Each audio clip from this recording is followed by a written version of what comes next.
Hi everyone, I'm Sanjana and I have Lakshmanan with me today to talk about marketing for early stage startups. Hi Lakshmanan, thanks so much for joining me today.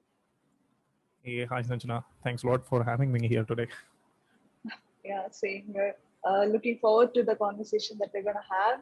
And Lakshmanan is currently the senior growth marketer at Animaker and also the co-founder of Dino Marketers.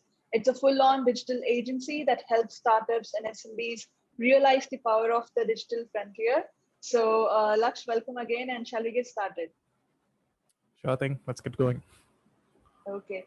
So my first question is, the topic says marketing for early stage startups, right? So Yeah. why are we terming it exclusively as marketing for early stage startups? Aren't they all the same?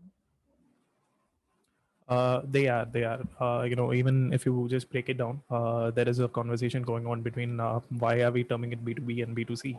Even they are pretty much the same. You're always selling it to Yeah, people, right? All your correct. marketing activities, you're just communicating it to people. So how exactly it is different now? Marketing is not just about communication, right? It's one part Mm. of the story. If you look into the way marketing is adjoining the overall business process, it's about how exactly this communication is helping in the overall decision making process. You know the funnel already, everybody knows about it. So how exactly can we bring someone into the funnel and make sure they travel throughout the funnel or the flywheel, whatever you believe in, and how Yeah. fast can you make them move ahead as well. So this is exactly where we come in. And if we talk about marketing for early stage startups, one second. Yeah. If we talk about marketing for early stage startups, again the requirements here would be different. Now certain startups would be funded, certain startups would be bootstrapped, and Mm. some of them will have angel investing. Now depending on this, there would be a lot of different requirements coming in. Again, your objective could be different. Some of them would be interested in knowing about the product market fit in the initial days. Some of them would be just focused on user Yeah. acquisition, right from the first day. Some of them would even not worry about any of these, and they would just go after the enterprise customers right from day one, and they'll say, let's just make some money and move ahead with. Right. So your objective entirely varies based on what type of product you're bringing into the market, and your background with the company as well. For example, with vmaker, there is already a huge product called Animaker to back it up. Now then you just get a cushion, or certain things, what are the things you need to do, you should not do. But compared to somebody who is entering completely new into the market, they will have a different set of objectives. So based on these types of objectives, the marketing activities will also vary. Now, the third factor here, apart from funding and objective, is your resource front. Your Mm. resource front will not be as standardized, or you will not have the luxury of resources, Yeah. compared to a medium level or large level company. Zero to level startups usually, the founders, we call it the typical founders mistake, wherein one guy will be taking care of the tech and the other guy will be taking care of marketing and sales. And instead of building a team, they would try to do everything on their own in the initial days. Okay, let some revenue come up, and then let's start outsourcing. And it's not bad, to be honest. It is a formula that has worked in the past for multiple people, and we can't really ignore it. Right or wrong, it's up to people's perception, but at the end of the day, this is something that has worked and you need to consider it.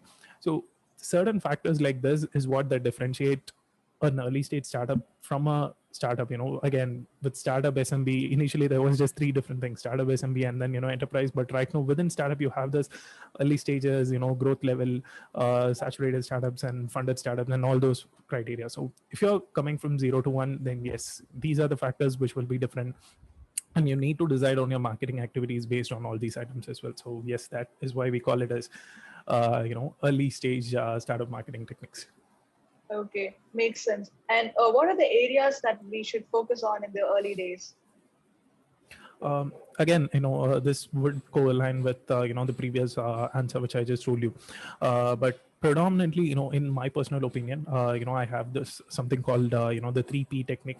Again, if you're completed MBA, you need to talk about these jargons only, then people will listen to your answer. So I named it the 3P technique, wherein I advise people to focus on the product first at any point of the day, and then followed by the people, and then you look after the profit.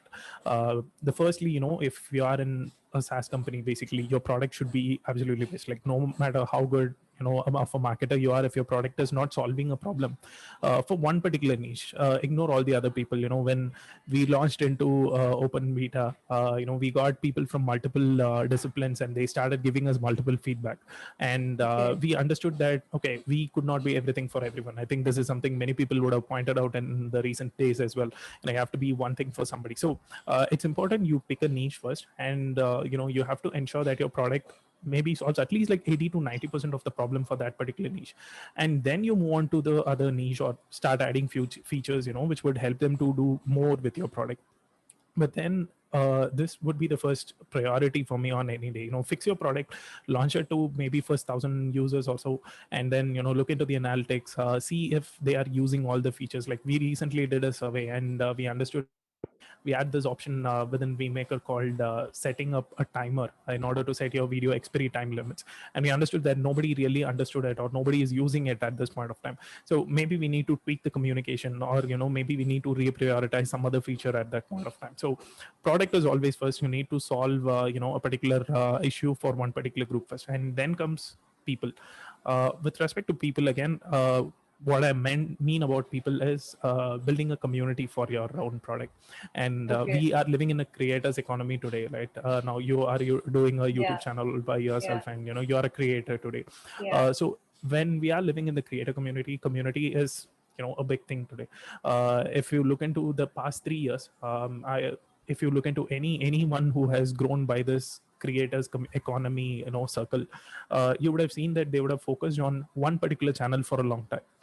You take any of the top YouTubers or Twitter influencers, go through their other profiles. For example, if Elon Musk has 50 million followers on Twitter, then I don't know if he's on Instagram or something, but then you cannot see the same amount of audience in the other channel as well. So the simple technique here is to focus on one channel, put in all your efforts, and then build enough audience there. So if you're focusing on YouTube, I'll put all my energy on YouTube, and I'll try to build a 100k subscriber channel, and then I would diversify this audience into my Instagram, Twitter, and other areas slowly.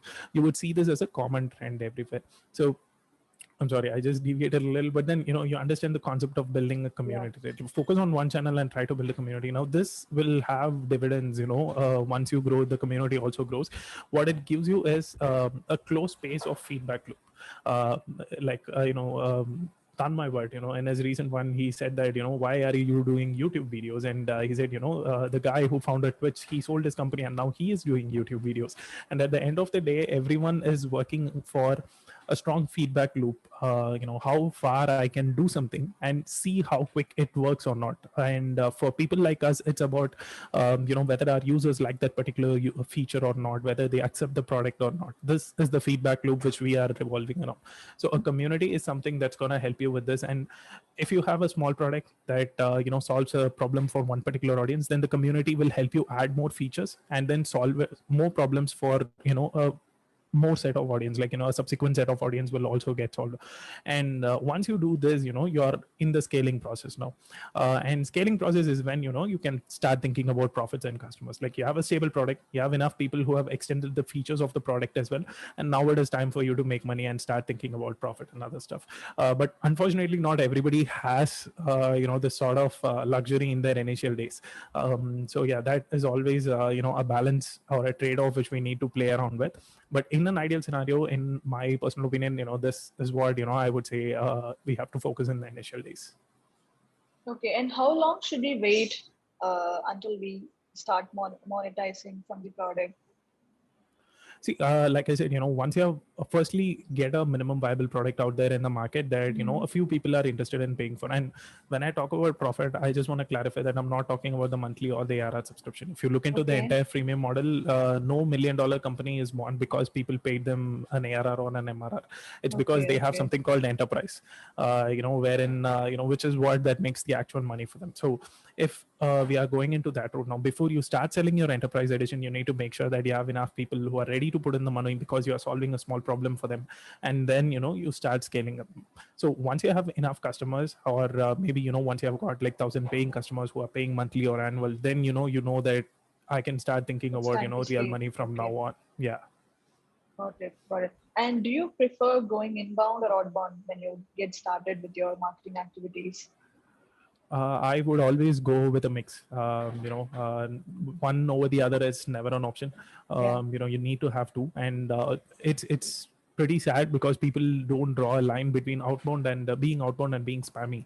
They are two different things. I think almost a year and a half ago we spoke about the same thing in another interview as well, where people sending cold emails.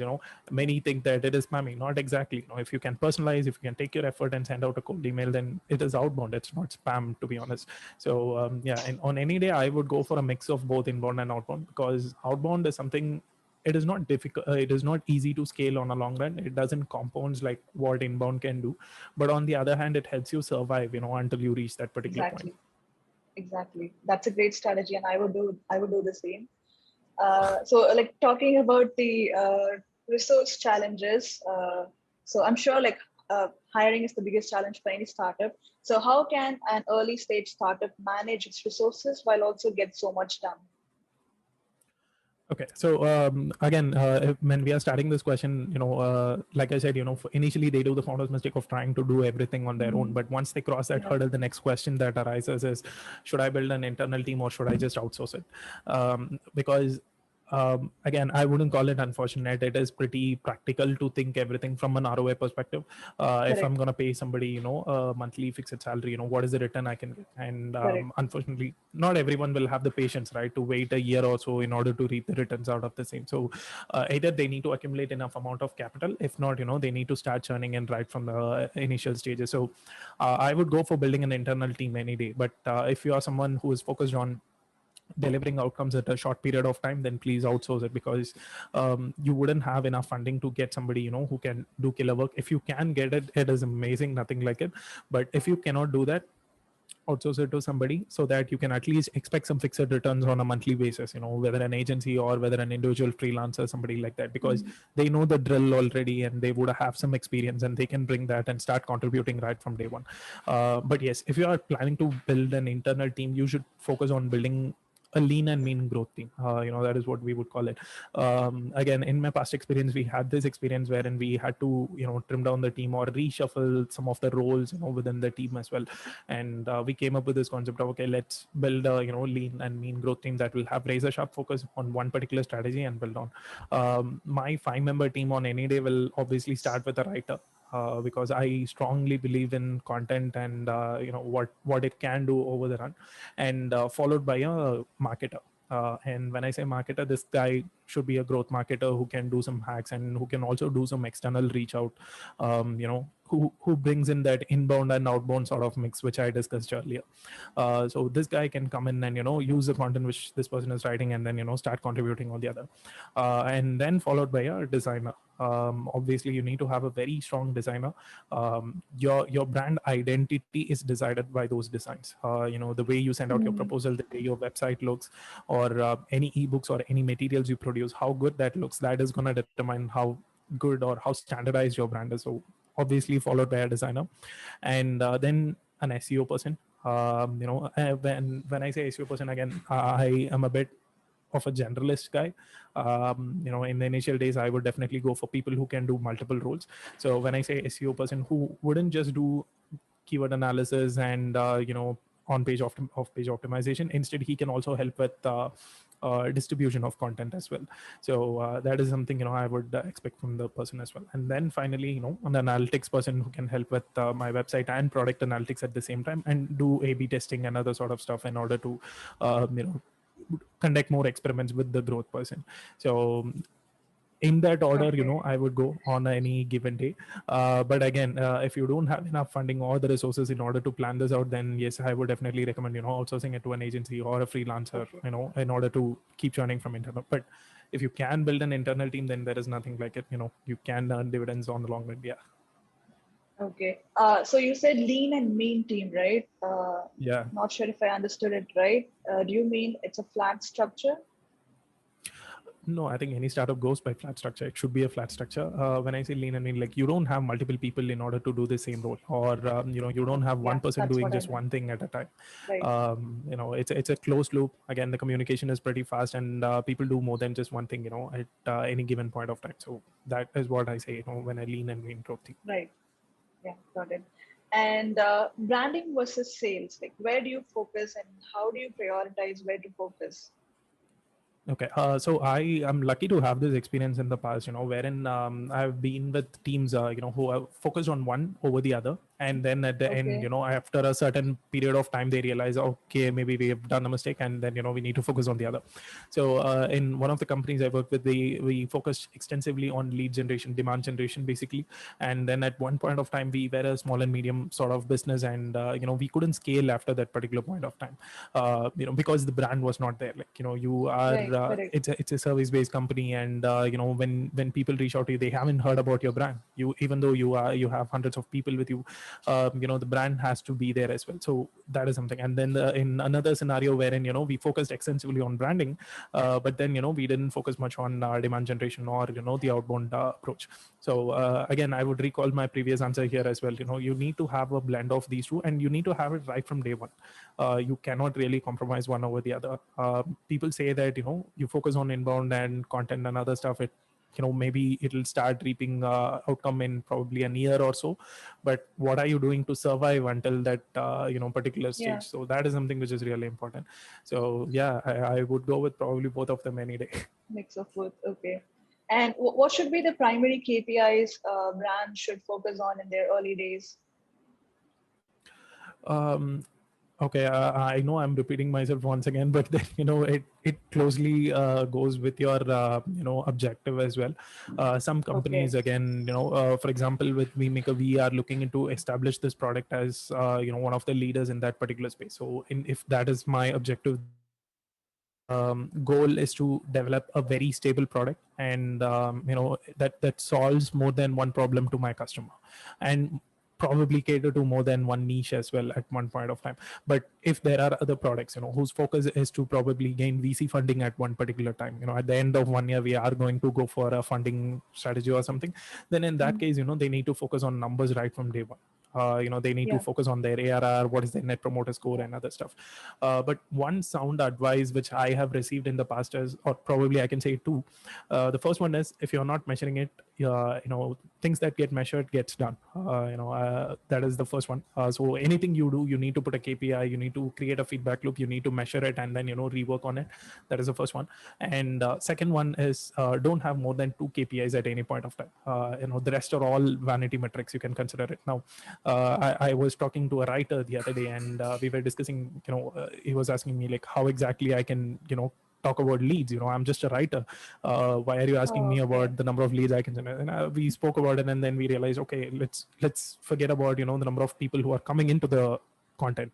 That's the person Mhm. up to the SEO person and other stuff. But after they coming in, how exactly can we make them convert? Like how convincing the content is, or probably how deep the Okay. heat map is. How well they scroll. Now these are things which is the output metrics again. So there is always your input metric. For example, we doing this video is an input metric, right? But the output metric is how many views is this generating, or how many people are recalling this video at a later point of time. That is the output metric. So for any activity we do, there is always these 2 KPIs involved. And unfortunately, many times we focus just on input metrics. Like if I do maybe 10 content in a month, okay, I've delivered my schedule. No, that is not what we are expecting. It is not the metric we need to focus on. So prioritize what the company's objective is, whether it is number of Okay. users, whether it is revenue or something, and then align every KPI or every member's KPI towards that objective. And I know not everybody can directly talk about revenue and numbers, but how close can you go to that revenue circle is what that determines you. And that is one of the prime reasons why we are talking about a chief revenue officer role today as well, and companies are loving it to have such a role today as well. So yeah, don't have more than 2 metrics, and define the company Okay. goal, and make sure that it goes closer to that particular revenue metric as well. Got it. Makes sense. And how has remote work culture impacted marketing at early stage startups? What is your take on it? So this is a question I've asked all my webinar, guests as well. This has been a common topic wherever we go. But I think, again, on a personal note, it has impacted on a really positive way. I know there is a lot of like, forget about the COVID and other stuff, and it is good that you termed it as remote culture instead of Oh, recalling the gotcha. pandemic. I have done that mistake. But yeah, in terms of being remote employees, I think firstly it has brought the world closer. I think even traditional Yeah, companies have been forced to adapt to this new environment. yeah, You are a great example once again. Like you are working in Lead Feeder today, and yeah. I don't know 1 year back if this would have been possible. But No, today, not like at all. many companies, they are open to hire from any part of the world. I have a friend who is working with a startup from Israel, and I have no clue Oh, how okay. exactly that happened, but it has brought the world closer in a good way. And especially for workers or employees like us, it has given it has given an easier route to work on international startups and gain exposure in that global arena. So yeah, Mm. definitely that has improved. And secondly, in terms of early stage marketing, I think with respect to B2B, I don't think many has changed. It is still the same. Again, even the decision cycle is still long in some of the cases. It's just that instead of in-person meetings, virtual meetings are happening, and we're talking about asynchronous communication and other models which are like subsequent growth for whatever we have lost on one side of the space. And maybe in terms of B2C, there has been some changes, like companies are forced to go online, and they are rethinking about their online strategies, and many did struggle as Okay, well. yeah. They didn't know how exactly should I adapt and what are the things I should be doing once I move online. There are some cases, but then over the last 1 year people have again improved on the same. But I'm pretty sure we still have a very long way to go here as well. And personally, I even though I don't see myself going back to the office, but I guess we'll all be one day. A hybrid sort of work environment is on the cards at this point of time.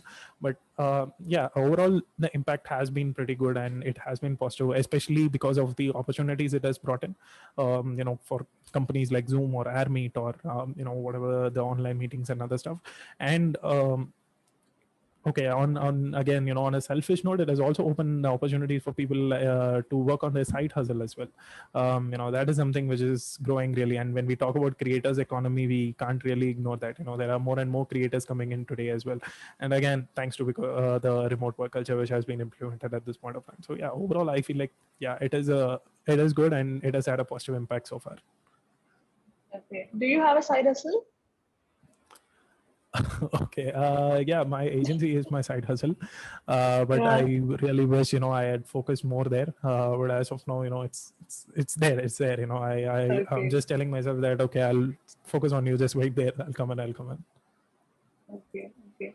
Got it. So, all right, we have reached the end of the episode. So, before I wrap it up, let's do a quick rapid fire. Is that okay with All you? right. Sure. Let's go. Okay. Now you're Yeah. making me nervous, by the So, way. yeah. No, I'll just ask you Let's three, go four ahead. Let's go questions. ahead. That's it. Sure. Sure. Sure. Yeah. Let's go ahead. All right. So, who do you follow the most on LinkedIn? Follow the most on LinkedIn. Shit, I forgot his name, man. Okay, I'll probably message you, but then in general, it is Dave Garat. But how can I forget his name? Like, I keep yeah, forgetting names. I keep forgetting movie names. I keep forgetting the character names. It happens. exactly. Like this person, he doesn't have a lot of followers, but he produces Okay. like to the point content. He doesn't beat around the bush. He just makes a simple Okay. drawing with his iPad, and he Oh, just starts some illustrations. I definitely want to host him pretty soon. I've asked him about that as well, and we are in talks. But yeah, he is pretty good. It's very do pathetic that send I me did. the no problem. I'll Do send me the definitely link. do I'll that. add it to the description. Yeah. Sure. All right. Thanks for that. And again, this guy Rohit Srivatsav, he's a recent guy. He is. I think he works with Zoom Info right now, and again, his content has been pretty good. Basically, for you, it is how well can you relate with the content they are producing. Mhm. That matters. More than like industry leaders. Yes, I think on any day people will say Neil Yeah. Patel, Dev Garad, and all these people. They're Right. already there, but these people are like hidden gems. They produce some really good Yeah. content, and it resonates well with people who are reading them as well. Right. Got it. And what's your favorite book or podcast? My favorite book would be The Shoe Knight, or The Shoe Dog. Okay, I missed that again, but it is basically Shoe Dog. the story of Nike. Yeah, Yeah. and that is something which I've started reading, but haven't completed it. But yeah, so far Okay. I think that is something which again I can connect well. And I follow Naval quite a lot, Naval Ravikant, and Yeah. I that is something I'm still figuring out basically how exactly your goal should be instead of designation, salary, money, and all those stuff. It's about Oh, living a life. That is what your goal should be. And I like some of his thoughts, and it's in the early stages, but yeah. okay. Got it. And let's say hypothetically you're getting your career started. What would you tell to yourself? I'll say continue to write at least 15 minutes every day on an online medium, and just I, I, I mean, I would say it to me even now, but uh, I have this habit of doing things for a while, and once I see it working out, I leave it and jump to the other. So this has been a problem with me for so long. I started a Facebook page back in 2011, and on badminton, and it grew to 10,000 You're fans. a growth Became marketer. You're no, I you're a think growth marketer. yeah, that is true. Maybe that's why they found this title for me. But then, yeah, stick to something. Stick to something for a long time, and if something is working, then don't just leave it. Continue to optimize, and then improvise more on that. And yeah, write online for 15 minutes every day. That's gonna have a serious impact. Okay. Yeah, I totally agree with that. All right, so I've exhausted all the rapid fire questions. This was absolute fun. Thank you so much for spending your time with me today. I loved your energy and enthusiasm as always. I'll give all the links in the description so people can check it out and people can connect with you later. I'll give you a LinkedIn link as well. It was nice talking to you, Lakshman. Talk to you again. Hey, thanks, Anjana. Thanks for having me here. And yeah, I just have a promotion to make if that is okay with you. Definitely. Yeah, please do. All right. So yeah, I am working on an ebook at this point of time, which talks about the growth journey of VMaker. We just reached 30,000 subscribers over the last 6 months, and yeah, that Oh, is a that's pretty great. hyper growth. And we also Yeah. got listed as one of the high performers on G2 Crowd's latest summer report as well. So yeah, I am writing an ebook, guys, on completely disclosing whatever we have done behind the scenes towards that growth Awesome. journey. So yes, if you guys are looking into it, I think I'll either share the link with you, Sanjana, if that is okay. Yeah, yeah, definitely. I'll add it to the description. All We right. would love So to yeah, read. you guys can it's not live yet. I'm still working on it. So yeah, if you have any comments, Lakshman, add this or that, please tell me. I'm also struggling to make it a little interesting from the regular ebook. But yeah, looking forward to see you guys there as well. Awesome, awesome. Yeah, thank you so much, Lakshman. It was nice talking to you. See Hey, you. thanks. See you guys. Bye.